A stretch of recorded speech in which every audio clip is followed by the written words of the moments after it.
It's all doom and gloom. Suddenly, everything is uncertain. And back in 2008, this is what that felt like. And really, you're seeing just broad-based declines across all of the major technology sectors. Apple's under pressure, Yahoo down 8.5%, Cisco 6.5%. That feels a lot like the last few months. Today we're going to talk about what founders can do about their own psychology in these crazy times.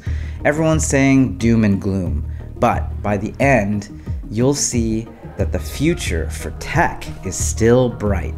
Let's get into it.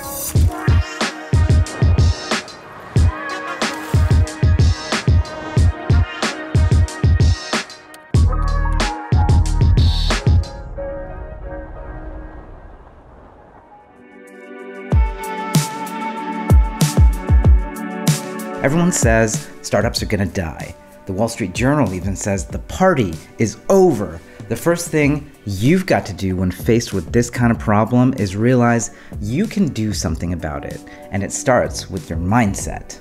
If you're really committed and your startup is cheap to run, you become very hard to kill. And that, I'm telling you, this should be your model for a startup, right? Not Webvan, Craigslist, and cockroaches. That is really just about the most valuable quality you can have in a startup, because practically all startups, even the most successful ones, come close to death at some point. In fact, you're lucky if it's only one point. If you have plenty of runway right now, this doesn't apply to you. You're not in danger. 18 to 24 months is fine. You don't need to get to 5 years or anything. Lots of people are mid-cycle and might have less than 18 months of runway. If you can increase your runway and raise more in the next few months, you probably should. Taking more dilution is way better than dying. Have a frank conversation with your board, investors, and execs. As they say, when the hors d'oeuvres are being passed, take two. If you're gonna run out of money in 12 months or less and you don't have the metrics to get to the next round in the next year, you've got to get default alive if you can.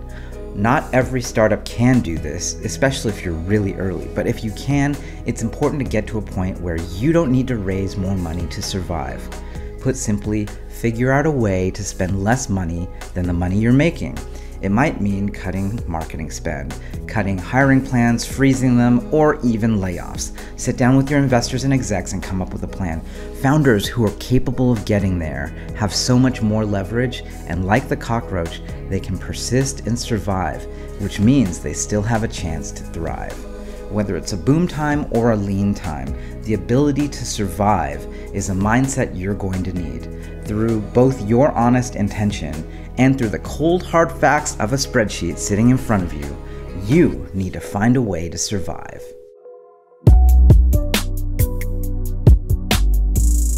All right, well, these days, every morning you pop open the stocks app, you're opening the newspaper and you're checking these crazy headlines, these people on TV who are predicting some really scary things. What do we do with this negative energy? Mark Andreessen went on the Good Time show recently to put it all into context for us. Like you have like 1,000 people who go on CNBC during like a 3-month period. And like, let's say 8 of them get the future exactly right. They predict the future exactly right. They look like the 8th that predicted the future. Everybody, of course, forgets the other 992 that like didn't predict the future, right? But had the multiverse branched differently and events unfolded a little bit differently, right? You'd be lionizing another set of people. It turns out people who go on TV to predict things tend not to be that useful.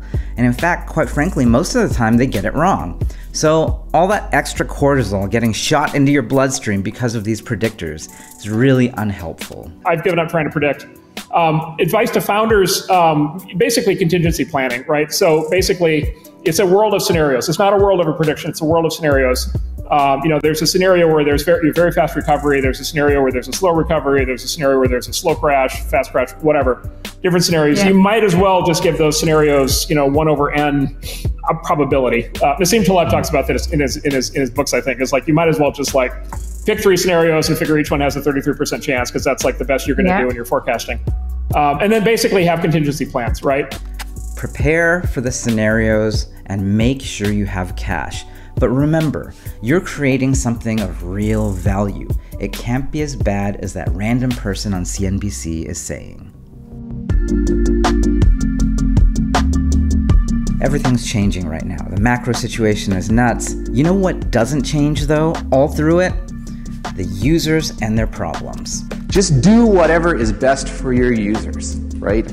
You can hold on to that like a rope in a hurricane, and it will save you if anything can. You just pull on that rope and it will guide you through everything you have to do. Figure out what they want, make them happy, keep doing more of that. If there's a true north, it's this. You're better off focusing on things that you can do something about, which is creating products and services that actually solve real problems for your users. That kind of thing never gets old. Even if it works well, you can always make it better. Every piece of your process, whether it's your ops, your hiring, your design, your testing, your engineering, all of these things can be tuned to make your customers happier. The tide may rise and the tide may fall, but the thing that will keep you afloat through it all is just making a thing customers use, need, and love. So that's it. It's easy to scoff at innovation. Shockingly easy, actually. And all the banter in the world about valuations and the death of tech strikes me as actually just a temporary return to that mentality. After all, this is what they said about Amazon in 1999. And Wall Street isn't concerned that Amazon has never made a profit, not a dime. In fact, it lost $125 million last year. The company says it's investing for the future. Skeptics say it would have to sell every book being sold in the world today to justify its stock price. A couple of geeks who sketched out some software that could destroy Sears Roebuck. That's the beauty of technology. That was 1999, but today you have the same kind of personalities getting up and saying the same things about tech. They were wrong then, and they remain wrong now. We're all experiencing speed bumps, to be sure, but you being able to sit in front of a computer, sketching out software, yeah, you can still go out there and create something 1 billion people use. It's not a secret. The grand play continues. It doesn't matter if it's a 5x valuation multiple or 100x. It's still happening.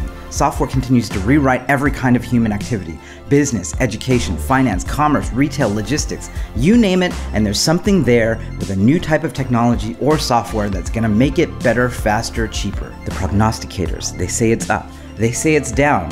What I know is we don't need them because we can build. We can make things people want, we can get profitable, and we can survive in good times and bad. It's time to build. Well, that's it for this week. Thanks again for watching all the way to the end. If you have a friend, founder, engineer, whoever's out there who needs to hear this message, don't forget to send it to them because I know things are really tough out there. We've got to find a way to get through and thrive. I'll see you next week.